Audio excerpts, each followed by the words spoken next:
Halo minasan, konnichiwa. Balik lagi di channel Mimin. Apa kabarnya kalian semua? Semoga kabarnya baik-baik saja. Di video kali ini, Mimin bakalan bacain alur cerita anime yang berjudul Sakura no Pet no Kanojo. Buat kalian yang belum nonton video sebelumnya, disarankan untuk menonton terlebih dahulu. Linknya ada di deskripsi video ini. Oke, tanpa berlama-lama lagi langsung saja ke video intinya. Audio Jungle. Film dilanjutkan, hari di mana nilai ulangan Shishina nol semua. Sorata bingung, padahal dia orang Inggris. Nilai pelajarannya pun nol juga, yang di pikiran dia cuma menggambar. Tak lama datang si Jin, yang menenangkan situasi.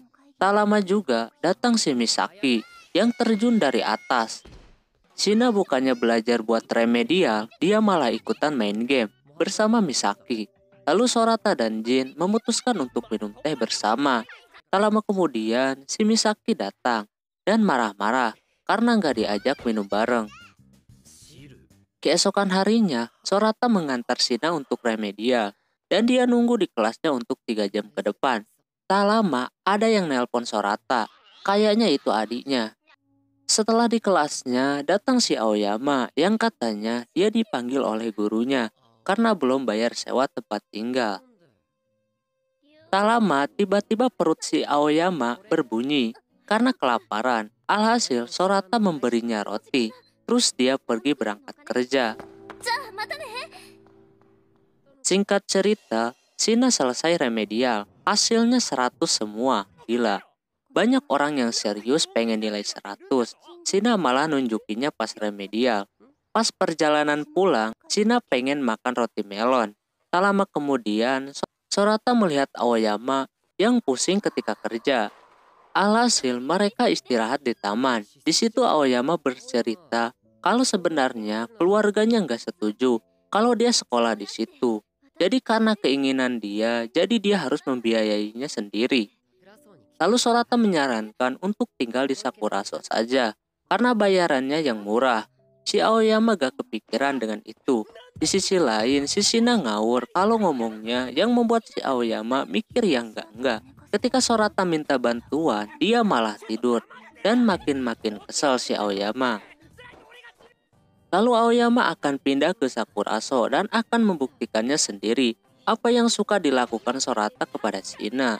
Singkat cerita, setelah di asrama, Sorata meminta untuk Shina lebih mandiri karena Aoyama bakalan pindah ke situ. Jadi takutnya dia mikir yang aneh-aneh.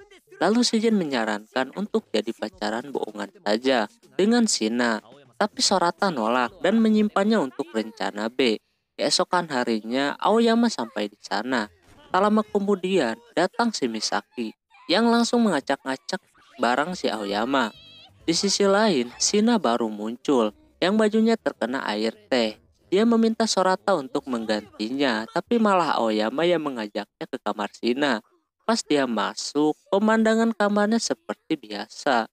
Lalu dia pergi ke bawah, dan mulai dari situ, Aoyama memutuskan buat ngurus si Shina.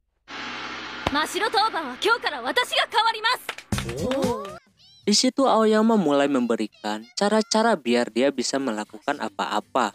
Si Aoyama terlihat sabar ketika memberitahu banyak hal. Singkat cerita, sudah malam hari. Sorata dapat masukan dari Akasaka. Lalu Sorata mencoba merangkai rencana. Tapi dia ketiduran. Tak lama kemudian, si Shina ikutan tidur di sana. Sorata auto kaget. Pas menjelang pagi, Sorata menanyakan rilis mangganya si Shina yang ternyata akan dirilis tanggal 10. Terus dia ketiduran. Pas Sorata berjalan ke ruang tengah, ada Aoyama yang ketiduran di sana. Ketika mau diselimuti, dia malah nunjuk Sorata. Dia malu ketiduran di situ.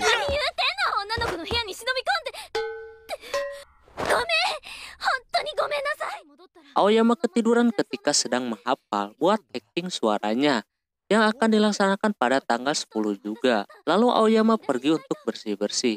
Sorata dan Jin berusaha buat menghalangi dia, tapi dia tetap keras.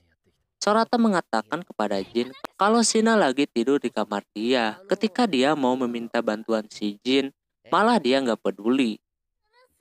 Singkat cerita, Aoyama berniat untuk membangunkan si Shina, tapi Shina tidak ada di kamarnya. Pas dia ke kamar Sorata, Shina ada di situ dan langsung dibangunkan.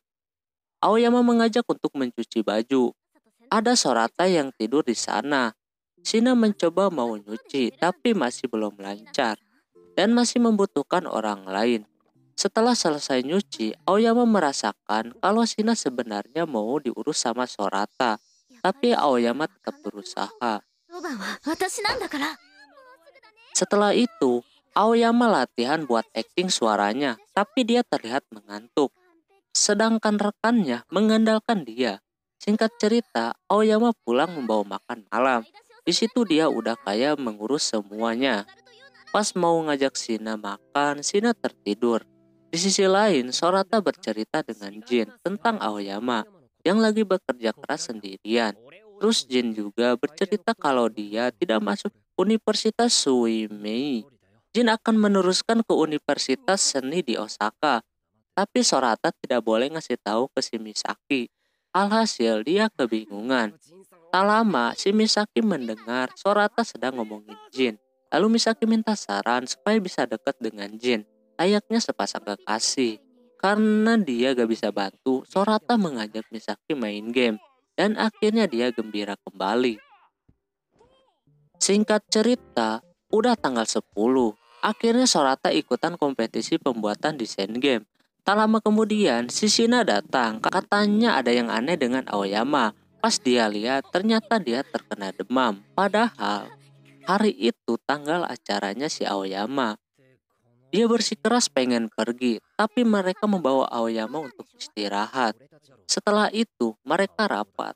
Apa yang harus dilakukan dengan Aoyama? Alhasil, karena Shina merasa bersalah, dia memohon untuk mengizinkan Aoyama pergi.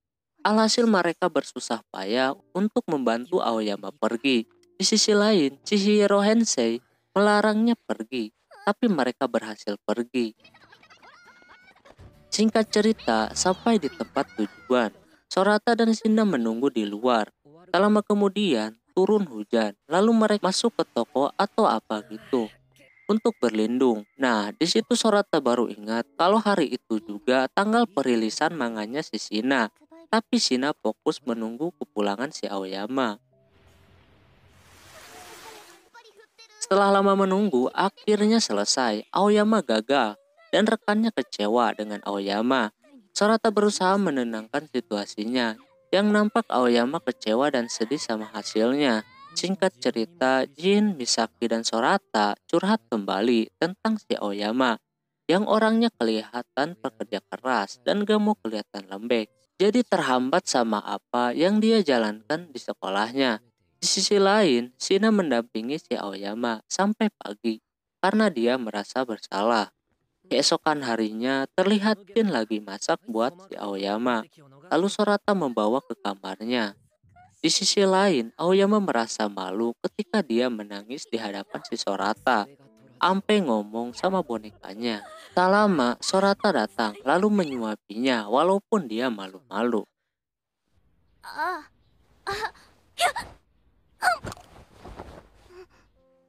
Tak lama, si Shina terbangun lalu Aoyama ngomong kalau dia gak sanggup lagi ngurus si Shina dan meminta Sorata kembali untuk mengurus dia. Setelah itu, Shina malah tidur lagi. Di sisi lain, ada seseorang anak kecil menuju asrama Sakuraso. Dia adiknya Sorata, namanya Yoku. Pas sampai di sana, dia mendengar kegaduhan di dalam. Alhasil, dia masuk. Pas masuk, dia melihat Shina yang selesai mandi. Sorata berusaha Shina untuk menggunakan celana dalamnya, tapi di depan dia ada kulit pisang. Alhasil,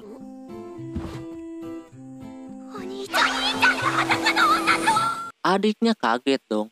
Yoku masih aja marah di situ. Lalu Sorata menelpon ibunya. Kenapa adiknya ada di situ? Mungkin adiknya kangen kepada Sorata. Di situ terjadi kesalahpahaman. Dan juga Yoku gak mau kalau Sorata dekat sama cewek. Tak lama, datang si Aoyama yang membawa es krim untuk si Shina. Dia terkejut ketika Sorata pelukan dengan Yoku. Lalu Sorata menjelaskan kalau dia itu adiknya. Pas adiknya mau membawanya keluar, tiba-tiba asramanya banjir. Ternyata itu akibat bak mandinya bocor. Tapi Shina baru ngomong. Setelah itu, Yoku masih berusaha buat supaya Sorata pulang. Tak lama datang si Shina yang membuat Yoku salah paham lagi. Di situ mereka makan bersama, tapi Misaki tidak ada di situ. Yoku sekarang ini duduk di kelas 3 SMP. Tak lama di pipi Yoku ada nasi yang nempel. Si Sorata mengambil dan memakannya. Shina yang melihat itu merasa iri.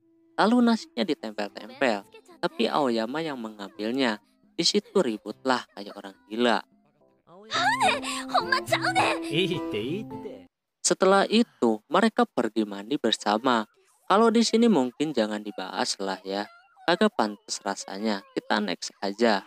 Di sisi lain, Misaki lagi belajar mengemudi. Yang kelihatan barbar banget. Singkat cerita, Sorata terus mengecek kotak surat. Yang hasil kompetisinya belum juga keluar. Pas masuk ke kamarnya, ketiga cewek itu berada di sana. Lalu mengajak buat jalan-jalan. Tuh cewek ikut semua. Shina memberitahu kalau dia pernah tidur di kasurnya Sorata. Alhasil Yoku sedih, si Aoyama pun merasakan pengen diperhatikan. Mereka bermain-main di sana dan berdoa.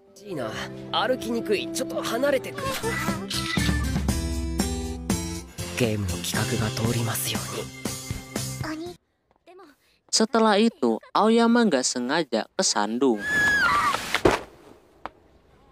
Lalu bilang kalau mereka terpisah dengan Shina dan Yoku. Sorata berusaha menelpon, tapi Shina gak bawa HP. Di sisi lain, Shina dengan polosnya mengambil permen tanpa membayarnya.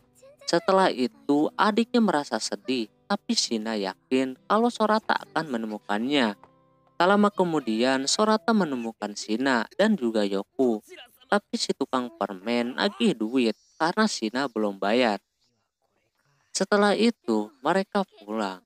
Singkat cerita, Yoku pulang ke rumahnya. Dia udah memutuskan kalau dia akan sekolah di SMA Suimei, biar bisa ketemu Sorata terus. Di sisi lain, Misaki berhasil mendapatkan SIM-nya.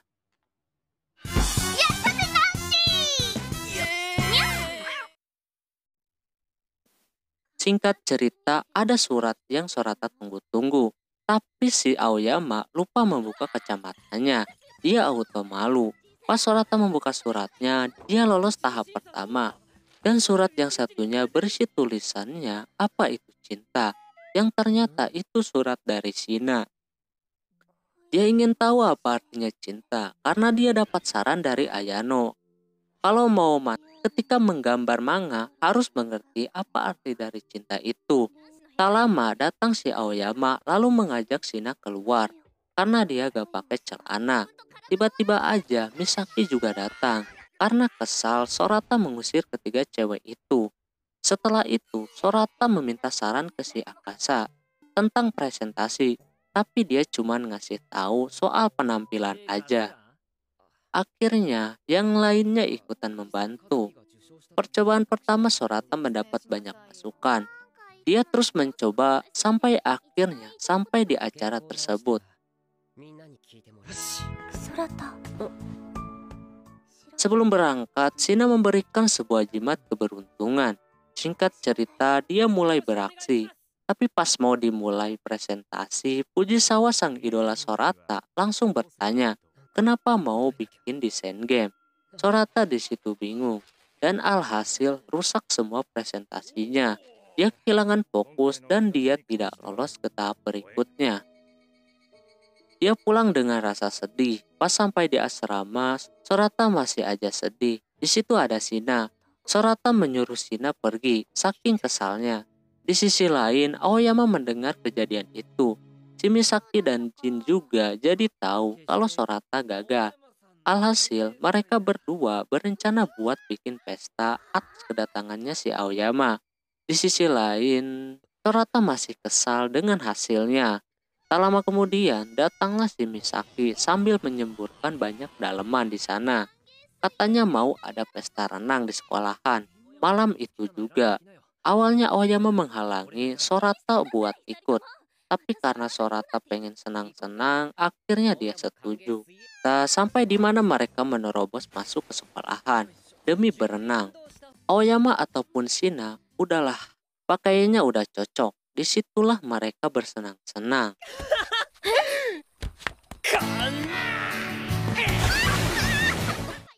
Tapi tak lama kemudian, ada satpam mengetahui mereka. Alhasil, mereka dikejar-kejar sampai ngumpet di sebuah gudang. Sorata dapat posisi yang mantap. Maju kena, mundur kena. Macam judul film. Lalu Shina memberikan jimat lagi ke si Sorata. Tak lama setelah itu, mereka lari lagi dan berhasil keluar. Pas keluar, banyak sekali kembang api. Shina menyuruh Sorata untuk tidak berhenti berlari. Tak lama di belakang dia ada satpam itu. Tak pikir panjang, mereka berlari lagi. Disitulah Sorata pikirannya mulai tenang lagi dan gila. Tidak seserius waktu pagi.